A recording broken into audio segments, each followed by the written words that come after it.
Good morning everyone, good morning katurista. Another day, another island tour. Today's update, October 28, 2025. Ang weather natin ngayon ay sunny, so maganda ang panahon at maganda for island tour. So tingnan natin yung kaganapan dito sa harap ng town, sa beach. Ayan, napakarami na pong tao ngayon.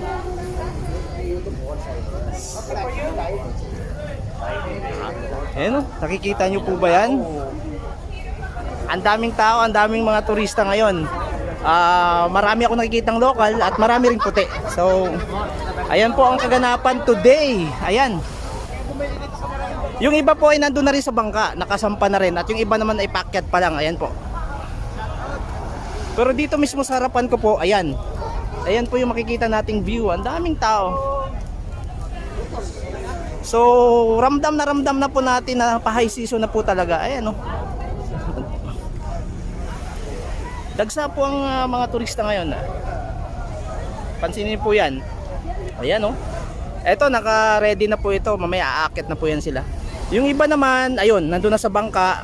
Aalis na po yan. At yung iba naman, ayan, naglalakad dyan sa tubig dagat at paakyat sila sa kanilang mga bangka. Low tide po ngayon at ayun, hanggang doon sa may floating dock platform ang daming tao. So napakaganda ng panahon mga katurista, kaya napakaganda ring mag-island tour. Kaya siguradong masusulit nyo ang panahong ito at masusulit nyo yung oras. So pagpunta sa bawat island natin, ano, ang ganda ng island dito sa El Nido, kaya ma-amaze po kayo pagka labas natin dito sa bundok na yan. Siguradong ma-amaze ka sa ganda ng beauty ng El Nido. Ayan, oh, ang daming tao, oh. Ayan po talaga ang kaganapan today dito sa town, sa Front Beach.